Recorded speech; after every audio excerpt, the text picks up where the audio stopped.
Hello, I'm Joseph Dillard. Welcome to this, our fourth video in our series on the drama triangle. Everybody is scripted to be a rescuer. If you help others, you're a good boy or girl. If you do things like make good grades that reflect well on your parents, you're rewarded. You validate others and society and rescue them from the possibility that they may have serious flaws, weaknesses, or limitations. Everybody loves rescuers. Workaholics of all sorts are praised, earn status, and accumulate wealth. This is because they rescue others by increasing profits, status, and power. At the same time, the only reason why anyone cares if a rescuer burns themselves out is that they lose someone who is doing more than their share of the work and therefore rescuing others. It's terrible when rescuers burn out because others might have to start taking responsibility for their own workload, duties, and responsibilities. Just like we can be victimized without being in the role of victim, and we can be angry without being in the role of persecutor, so we can help others without being in the role of rescuer. For example, firemen have a right and duty to destroy your possessions with water in the process of putting out a fire. Emergency medics are helpers even when they are stripping off your clothes and administering shock treatments to your body. There are three fundamental ways that rescuers are different from helpers. Helpers wait for a request for assistance. Rescuers see what they think is a problem, jump in without waiting for a request in order to validate their self-worth as a caring individual. Helpers check to see if their assistance is actually helping. Rescuers base their effectiveness on their assistance, on their noble intent, not on real-world results. Helpers stop when the job is done. Rescuers keep on keeping on, like a hamster in a wheel, to validate their own self-worth until they burn out. Burnout is a pretty good indication that you are a professional rescuer. Here are some common signs of burnout. Lack of motivation, feeling exhausted, frustrations and negative emotions, slipping performance at work, decreased satisfaction, experiencing health problems with no clear causes, preoccupation with work problems when not at work, being careless with yourself, personal problems at home and at work, and lacking the ability to concentrate.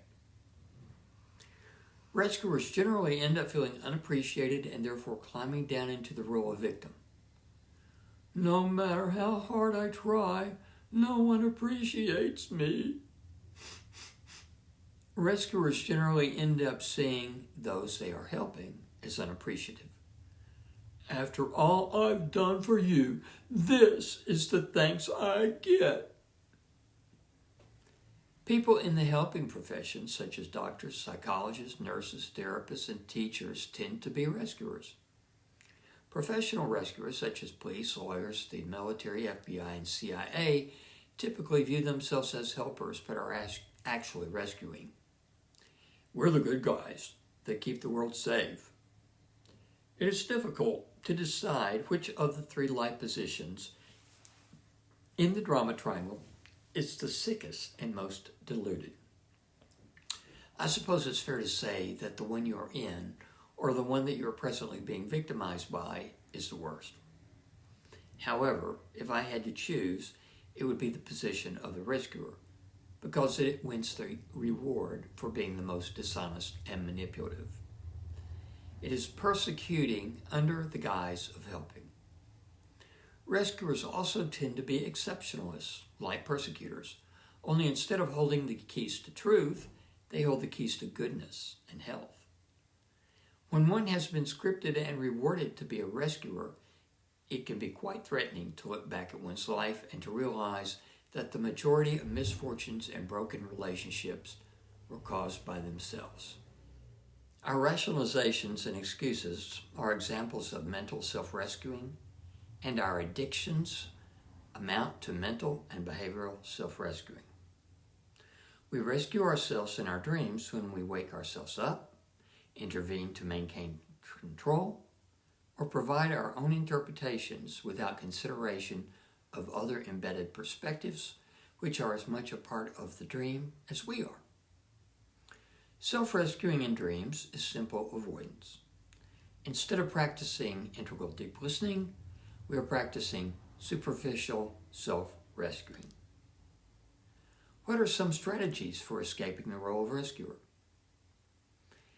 If you love to anticipate the needs of others and jump in to satisfy them, ask yourself where that came from. It's likely that you got considerable praise for doing so as a child.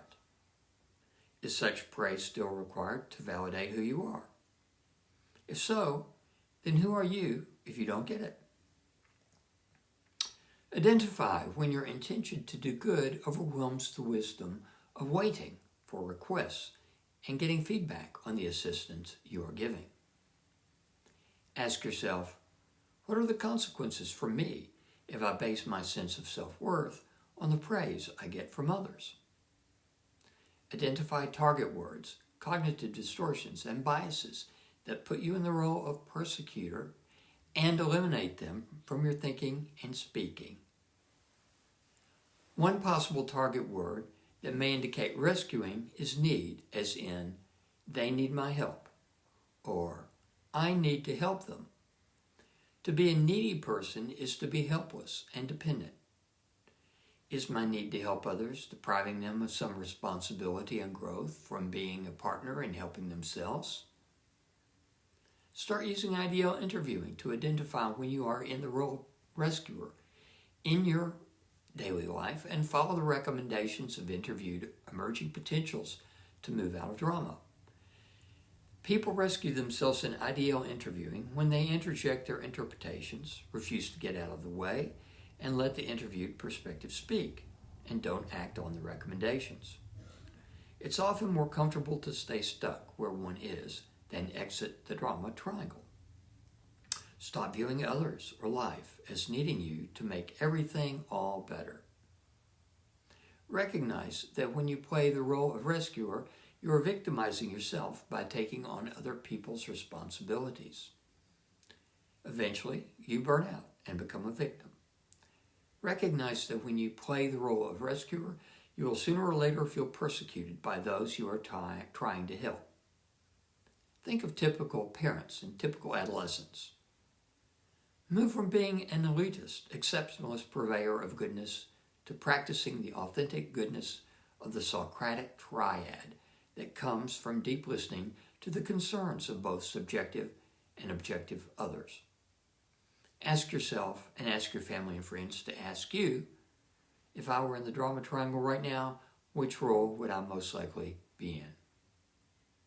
Learn to recognize and turn down invitations to play the rescuer in relationships, your thoughts, and your dreams. Do you have questions or comments? Let us know how we can help by sharing your interests in the section below this video or at Friends of IDL on Facebook. You can find the entire IDL video curricula at integraldeeplistening.com. Thanks for watching. See you next time.